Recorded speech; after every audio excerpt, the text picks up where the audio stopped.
Imaginez un vieux couple. L'Europe et les États-Unis. Ensemble depuis des décennies. Une belle histoire. Intense. Parfois orageuse, mais toujours solidaire. Ils ont tout partagé, les marchés, les guerres, les G7, même les plans de relance. Et puis un jour, l'un des deux décide de rentrer à la maison avec un lance-flamme. Chérie, j'ai mis 50% de droits de douane sur ton parmesan et j'ai annulé notre contrat d'avion commun. C'est pas personnel, hein. C'est la liberté. Bienvenue dans la version trumpienne du commerce international, une télé-réalité où chaque tweet peut faire perdre 100 milliards de dollars à vos partenaires et un point de croissance à votre propre pays. Mais cette fois, les autres ne sont pas restés plantés là, les bras ballants, comme des serveurs de l'OTAN qui attendent le pourboire. Le Canada et l'Europe ont dit « assez ». Et ils ne répondent pas avec des discours. Ils répondent avec des traités, des alliances, des sous-marins et des surtaxes bien senties sur le bacon et les microprocesseurs. Alors, Trump bluffe-t-il encore? Ou vient-il de déclencher la plus grosse opération de désaméricanisation du bloc occidental depuis jamais? Restez avec nous. Et si vous n'avez pas encore activé les notifications, faites-le. Sinon l'Union européenne vous enverra personnellement une boîte de maïs américain surtaxée avec un manuel de 800 pages sur les normes ISO. C'est arrivé un mardi. Un de ces mardis où tout semble normal. Le café est tiède, le Nasdaq tousse mollement, et Trump tweetait une photo de lui devant un steak géant en criant « America First ». Bref, la routine. Mais pendant ce temps-là, à Bruxelles, on ne rigolait plus du tout. Derrière les portes capitonnées de la Commission européenne, les diplomates avaient cessé de parler en langage technocrate. Fini les ajustements ciblés ou les instruments de stabilisation tarifaire. Cette fois, c'était clair. Si Washington voulait la guerre commerciale, alors il allait la recevoir. Version premium. Avec supplément fromage. Pourquoi ce revirement?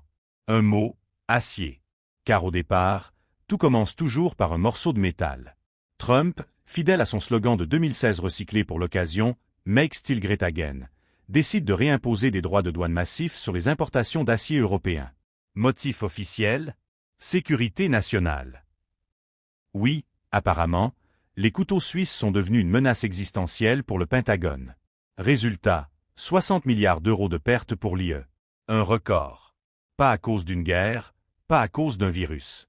Non, à cause d'un président américain qui croit que l'économie mondiale fonctionne comme une partie de Monopoly.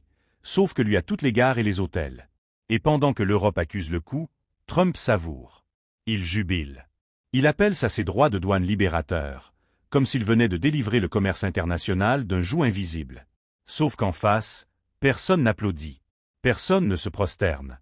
Et surtout, personne ne paye l'addition sans répondre. Le 9 juillet approche, date limite imposée par Washington pour trouver un accord raisonnable. Autrement dit, céder, se soumettre, dire merci, et sourire. Mais cette fois, c'est non. Bruxelles a déjà dégainé son plan B, une frappe tarifaire de rééquilibrage, aussi ciblée qu'un drone. Objectif, l'aviation, la tech, et surtout, l'agriculture américaine. Oui, même le maïs a été enrôlé. L'Union européenne prépare donc des droits de douane sur Boeing, à hauteur de 100 milliards de dollars. Une somme suffisante pour faire trembler Wall Street et faire transpirer le soyo de l'entreprise sans ouvrir la fenêtre. Et côté soja, c'est encore plus symbolique. Parce que depuis des années, le soja américain inonde le marché européen. Et là, soudainement, 25% de surtaxe. Une petite vengeance verte, bio et bien arrosée. En parallèle, Emmanuel Macron prend son meilleur ton solennel et annonce que rien que pendant la pause tarifaire de 90 jours, l'UE a perdu l'équivalent de 58,8 milliards de dollars. Même les chiffres font un burn-out. Alors, Bruxelles n'est plus dans le préventif. Elle passe au curatif. Et le message est clair. Si vous touchez à notre Airbus, on touche à votre Boeing. Si vous taxez nos microprocesseurs, on taxe votre bœuf. C'est l'économie version western, œil pour œil, douane pour douane. Mais l'Europe ne part pas seule à la guerre. Et c'est là que ça devient croustillant. Car pendant que les regards sont tournés vers Bruxelles, un allié inattendu se met à bouger. Il est poli, il est bilingue, et il a une feuille d'érable sur le cœur. Le Canada.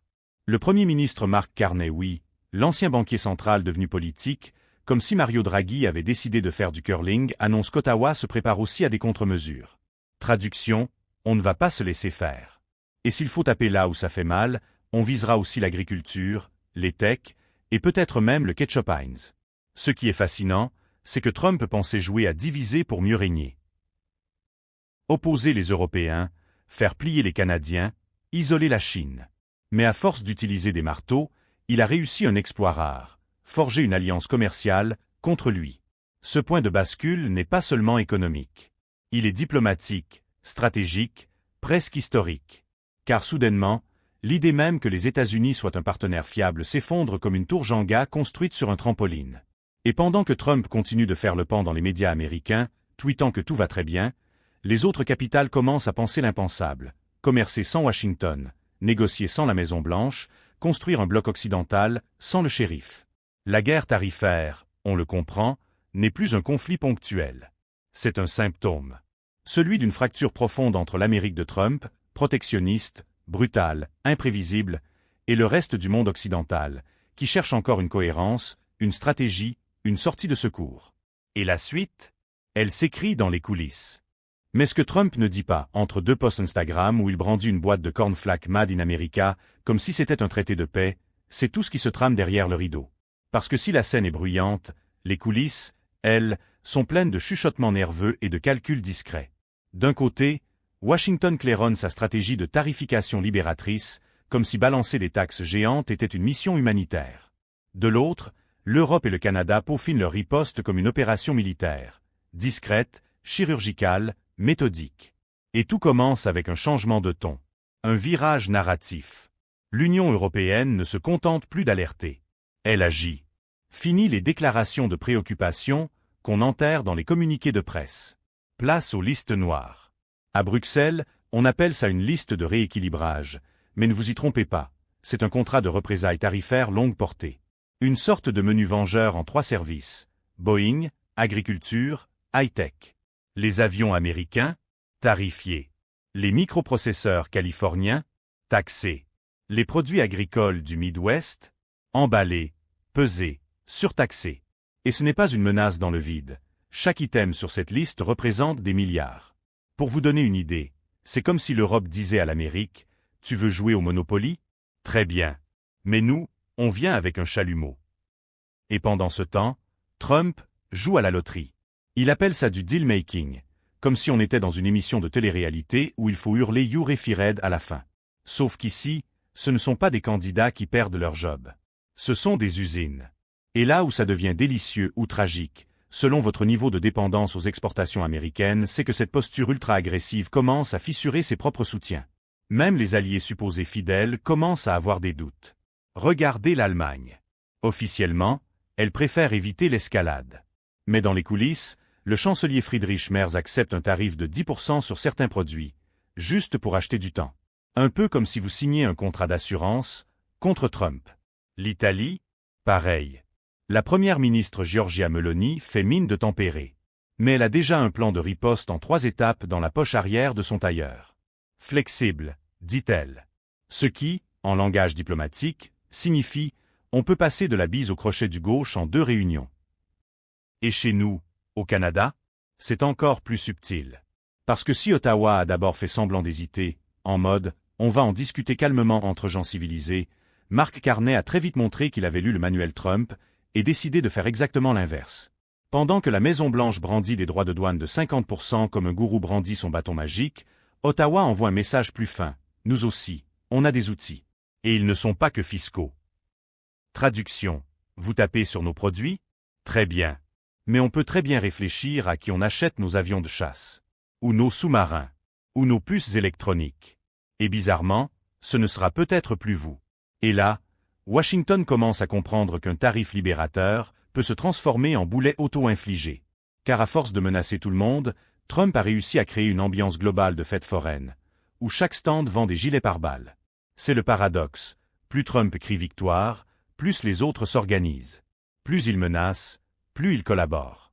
Et plus il tweet, plus il signe des accords entre eux, dans une langue qu'ils ne parlent pas, la diplomatie stratégique. Mais attention, on n'est pas en train de dire que Bruxelles et Ottawa sont devenus des saints. Non. Ils font aussi de la politique, avec leur lot de calculs, de petits jeux et de faux-semblants. Mais à la différence de Trump, ils n'en font pas un show permanent. Eux, ils avancent. En silence. Avec des stylos, pas des casquettes rouges. Et si vous trouvez tout ça trop complexe, pas de panique. On vous résume tout avec un faux sondage Deep State Express. Question du jour. Que préférez-vous entre une taxe de 50% sur vos céréales, une guerre commerciale avec vos alliés historiques, et une chute de la crédibilité américaine à l'international? Réponse. A. Je veux tout. Vive le chaos. B. Est-ce qu'on peut revenir à Obama? Même juste pour les brunchs. C. Où peut-on s'abonner à Actu USA pour survivre à tout ça? Si vous avez coché la réponse C, félicitations, vous êtes déjà plus stratège que le département du commerce. Parce qu'en attendant que Washington comprenne que la diplomatie n'est pas un club de boxe, les autres construisent, signent, coopèrent. Et dans les couloirs feutrés des capitales, une question commence à s'installer comme une rumeur. Et si, cette fois, ce n'était plus à l'Amérique de décider?